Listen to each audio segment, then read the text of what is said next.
バイトの時間だ。Hello, hello. Good evening po sa lahat. It's dinner time again. Tayo na nga po. Kain po tayong lahat. Meron po tayo dyan tortang talong. Ang pinagmamalaking talong ng inyong lingkod. Ang aking specialty. Kuno. Ayan na naman ang walang kamatayang omori. Talaga naman. Nakailang request ba ng balik si Amo sa kanyang ganyang karaming kanin? Siguro nakatatlo siya. Ayan, di ba? Oh, ako naman, diet ko, no? Diet. Huwag na kayong maingay. Bukas na lang ako magda-diet. Yung mga si amo ko. Tatlong ganyan, imagine ninyo. Ayan, di lang nga pala ng baka yan. Mamaya yung plato na yan para ng dinilaan niya.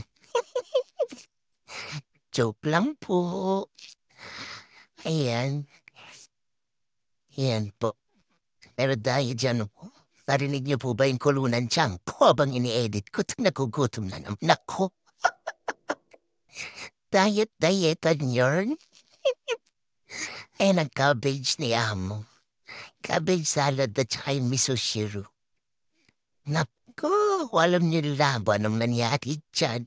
Abangan niyo sa bandang gitna. Ay nako, matutuwa kayo. At natutuwa naman ako. Dahil yan po ay talaga namang niluto ng may pagmamahal kaya naman po. Nag-enjoy si Amo dyan. At ang nakakatuwa pa po dyan ay habang kumakain si Amo, wala siyang sinasabi kundi ang sarap nito, ang sarap niyan, ang sarap naman ng luto mo, everyday masarap daw, nakakataba lang ng puso. Di ba nga, appreciate niya ang aking niluluto sa kanya sa araw-araw. Ayan, kinlose up papasaway ka. Ayan. Ay, upload na po to.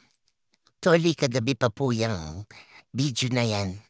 Na-late lang talaga't kami po ay gumimik ngayon. Ngayong araw na ito ni Amo. Ayan! Oh, kasarap. Ayan ang ating chili oil, tsaka yung lemon. Meron din po tayo diyang ketchup. Ayan. Ilagay na natin sa plato ang tortang talong at ng dila. Ayan. Meron toyo at nilagay ko na yung lemon. Ayun yung kay Amo. Ayan. Diyos ko miyo marimar, tatlong balik. Agoy, naku naman talaga. Ang sarap magpakain pagka ganyang magana. Di ba? Kinlosap ko pa sa akin. Diet ako, huwag na kayo maingay. Atin-atin alam yun. Time to eat. Kain po tayo.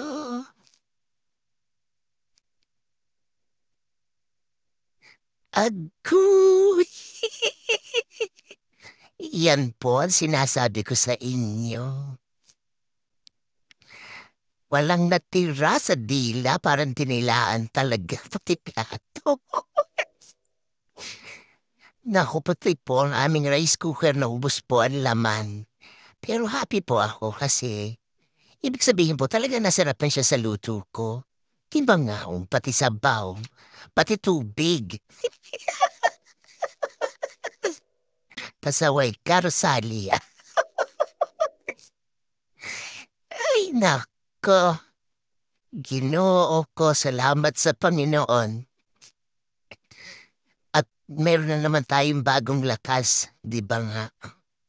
Dahil dyan, meron kang premyo sa akin, Amo. Isang lumalagapak na 30 oras na pagmamasahe. Deserve naman niyang kumain ng mga masasarap kasi nga, si Amo po ay grabe pong magtrabaho yun. Kaya dapat bigyan natin ng isang,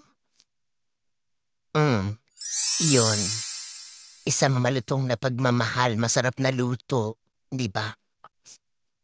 Ayan, hanggang dito na lang muna ang aking pagbo-voice over at huhugasan ko pa yung plato na yan.